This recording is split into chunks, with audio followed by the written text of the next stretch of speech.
giving each group of you a different era of history to research. And the question is, what impact did your era have on the modern world? So Sarah, your group has the ancient Greeks. Ravi, you've got the Romans. And Danny's group gets, yes, a bit of a challenge for you. You get the Middle Ages. Some even call it the Dark Ages. Boring. See how you get on. Yes, miss. So, Serene, yes, you get the Renaissance.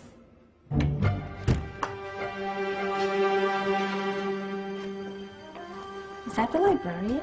I guess so. How are the Dark Ages going to have anything to do with us? Excuse me. Sorry to bother you. What do you want? We need to find out what impact the Dark Ages had on the modern world. Never was a period of history so poorly named. Don't touch. It's priceless. And I suppose someone's been filling your head with the usual nonsense, eh? 1,000 wasted years. A black hole in history, am I right? Yeah, sort of. You see, it's always the same.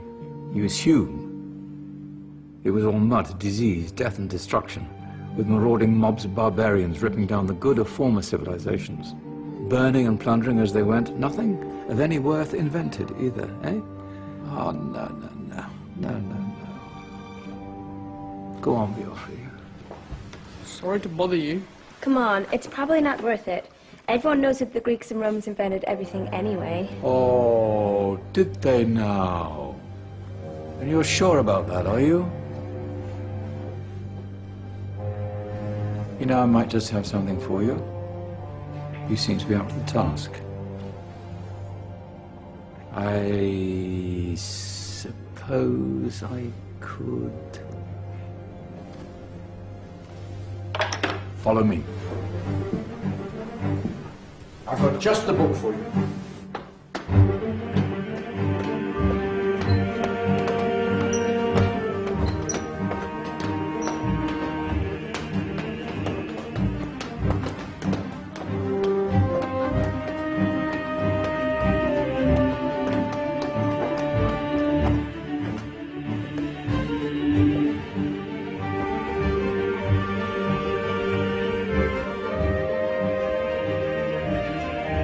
Where are we going? I don't know. Ask him. Excuse me. Where are we going? From darkness into light, my young friend. From ocean onto land, there are things you should know. Oh, yes, indeed. Yes, indeed.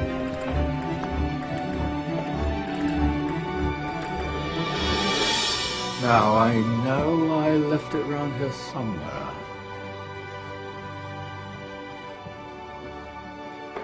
Ah! Here it is. Now, take a look. If you dare.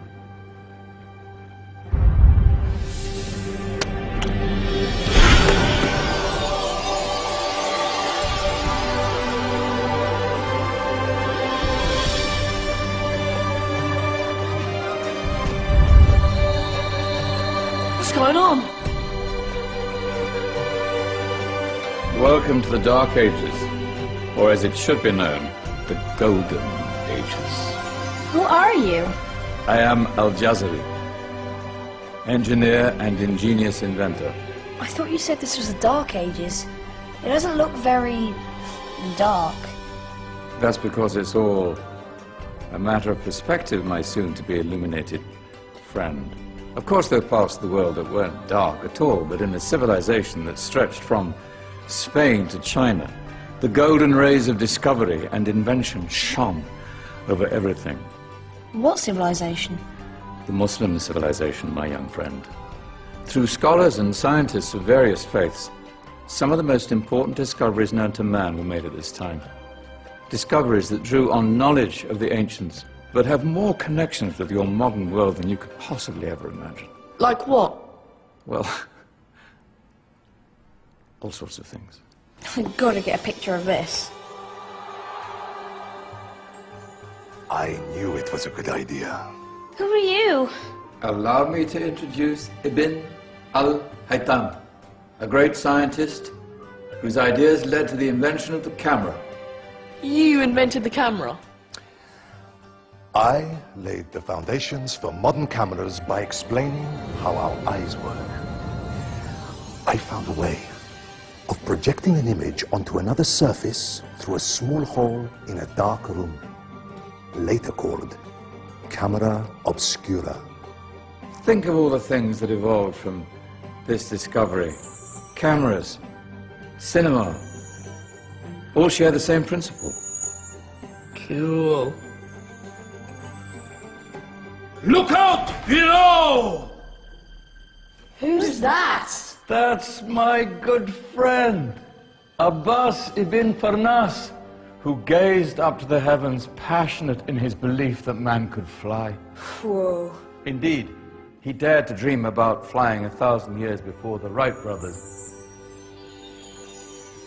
Do you know you all take your jet-setting holidays for granted, so it only seems fair to remember Abbas ibn Farnas. Stand by. I'm ready for takeoff.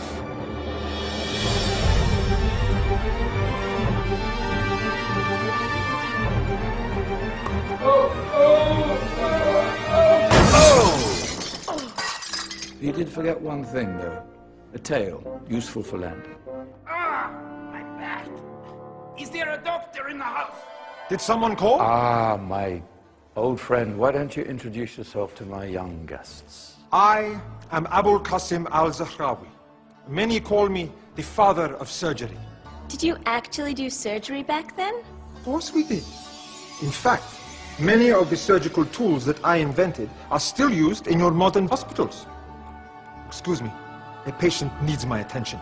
Scalpel? I think I may need some stitches. In that case, I'll use catgut. Catgut? From the gut of animals. Perfect for stitching up internal wounds.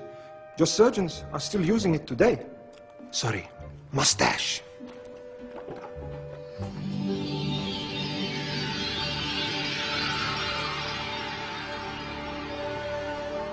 Who's she?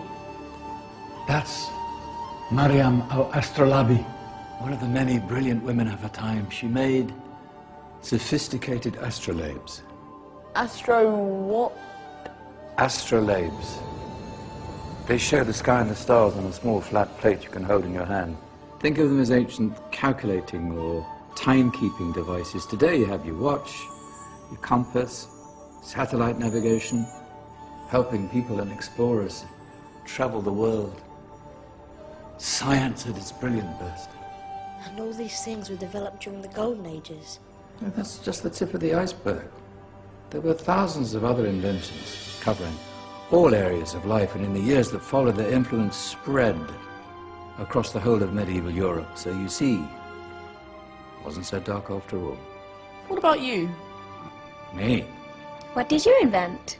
Well, I don't want to be big-headed, but I made some groundbreaking advances in engineering. I suppose my most significant discovery converted rotary motion into linear motion using a crank and connecting rod. It's essential in pumps and engines. In fact, I've no idea how the Industrial Revolution could have happened hundreds of years later without such a device. Not that I ever get the credit I deserve. But my crowning glory was my amazing time-telling machine. My legendary elephant clock.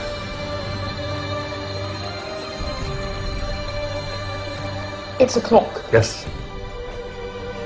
Dozens of components collected from different cultures around the world.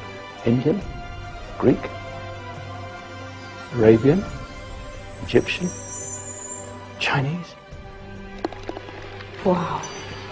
A United Nations clock. That is pretty cool. Does it actually tell the time? Well, yes, of course. If it wasn't for me, thousands of people would be late for everything. Speaking of time, we better get you back. And remember, Spread the word. This is the golden age, and I've only shown you a tiny part of this wondrous time. There are countless other scientists and inventions directly connected to your modern world. You're just going to have to find out for yourselves. No, wait!